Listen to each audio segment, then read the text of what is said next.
The Spartans, who had cultivated their image as a fearless, invincible army, were feared throughout the Greek world. But, in 371 BC on the plains of Leuctra, their legend would forever be tarnished. Not far from the battlefield of Plataea, the Theban army, accompanied by their allies, would engage the Spartans in what would become their most crippling defeat in history. Kicking the Spartans off of the high pedestal, they were stripped of their Peloponnesian power, and the once great city-state would hide in the shadow of its former glory, never to rise again.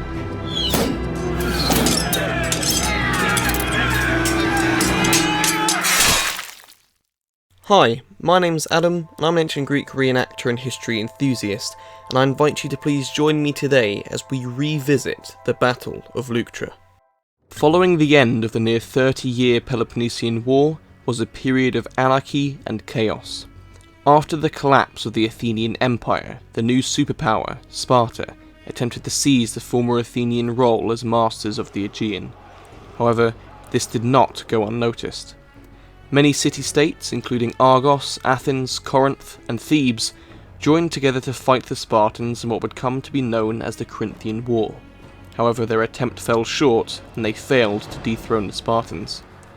With tensions rising once again, it wasn't long before another conflict took place. In 382 BC, a Spartan commander called Phobedas marched past Thebes with a massive army, and on the way to their destination, decided to storm and capture the Acropolis. In doing so, the Theban leaders were kicked out and replaced with pro-Spartan ones instead. The Athenians, however, would come to aid the exiled Thebans and take back the city. In retaliation, another rogue action from a Spartan commander resulted in the failed attempt at capturing the Athenian port of Piraeus. It is believed that this was actually a bribe from the Thebans in an attempt to make their alliance with the Athenians stronger. Following these events, Athens founded the naval confederacy once again, and the anti-Spartan alliance grew. Hostilities continued, particularly between Sparta and Thebes, but in the following years were attempts of peace. In 371 BC, the Greeks formed a treaty, but absent from this were the Thebans. Most of the Greeks withdrew their garrisoned armies from other regions, including the Spartans, although they kept an army within Boeotia. Shortly after, the Spartans broke the peace and launched an invasion into the region, insisting that it was in fact the Thebans who had broken the treaty by not allowing all Boeotian states their independence. Strategically speaking, it made sense for the Spartans to attempt to rid themselves of their Theban rivals, for the anti-Spartan alliance was no longer a threat.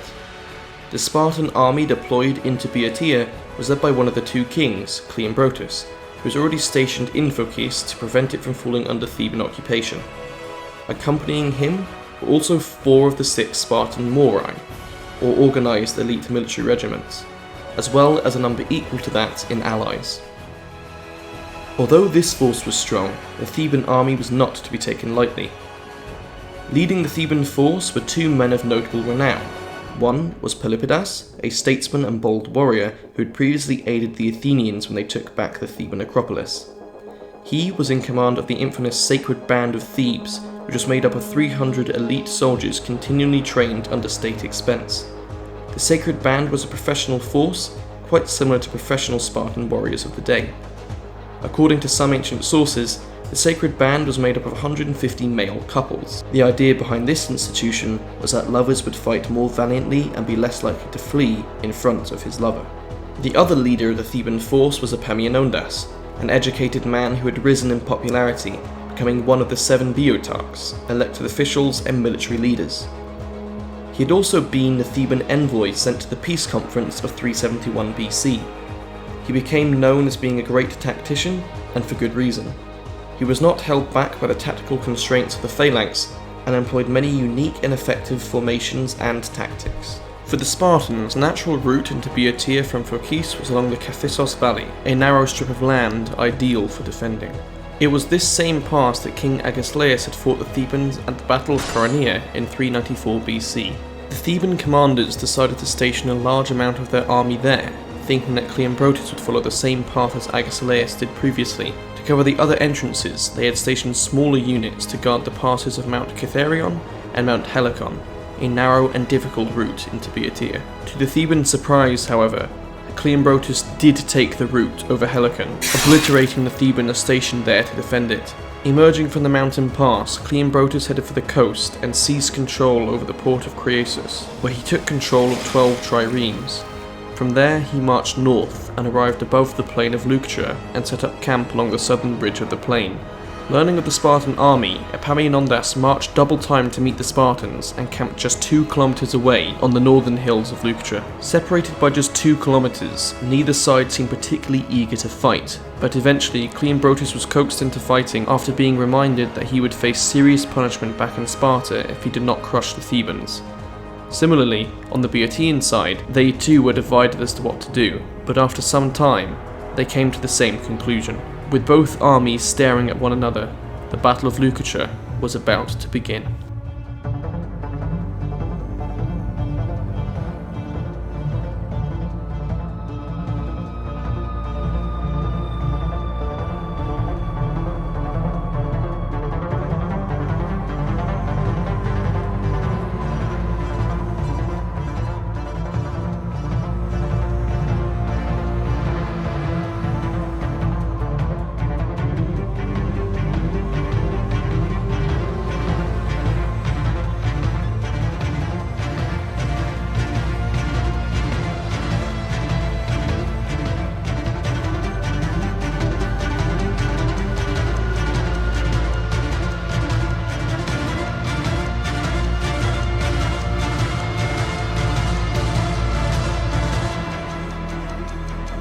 Unfortunately, there is some confusion in regards to the battle today, as many sources contradict each other or have a certain bias. Despite this confusion, this battle was of utmost importance to the development of hoplite warfare and Greek history in general, and it has come to the attention of many scholars. While not all military historians agree on every point, many do have key similarities in their reconstruction. As far as the numbers in each army go, it is generally agreed that the Spartans and their allies numbered around 10,000, including 1,000 cavalry. The actual Laconic force was somewhat less than half of the total army, of which only 700 were true Spartians. The Boeotians had around 7,000 hoplites and several hundred cavalry. Though it seems the Spartan army outnumbered the Boeotians, the actual number of Thebans to Spartiates was roughly equal, and these were the forces which actually engaged in the battle itself. This would render the Spartan numerical advantage, if it had one to begin with, immaterial. As for the formational outlook of the battle, the Spartans took their rather traditional approach, with the Lacedaemonians taking their position on the right, roughly 12 men deep. This was deeper than average phalanxes, but not unheard of. The Thebans, on the other hand, thanks to Epaminondas, are said to have been stacked a staggering 50 men deep. From the front, this formation would only appear to be about 80 men across. Another strategical difference from Epaminondas was to station the Thebans on the left of their formation, opposite the Spartans, instead of the right flank where traditionally the best troops were stationed. Xenophon tells us that the Spartans stationed their cavalry in front of the phalanx, and the Thebans mirrored them, doing the same. Xenophon also tells us of a tactical mishap from Cleombrotus. He states that before the entirety of his army was ready to engage, Cleombrotus sent his cavalry to attack. However, unfortunately for Cleombrotus, the Theban horsemen were far more practiced than the Laconic riders, and sent them riding back to the Spartan line. Plutarch informs us of yet another unique Theban maneuver, where Epaminondas ordered the 50-deep phalanx to advance to the left with angle across the field, in an attempt to break the Spartans away from their allies. To counter this, Cleombrotus withdrew some of his force to take positions further right, perhaps attempting a flank attack. The Theban left approached alone, not backed by his allies. The rest of the battle has much debate, but it went something like this. The sacred band, before the Spartans could pull off their defensive maneuver, charged into the head of the Spartan phalanx, catching them off guard.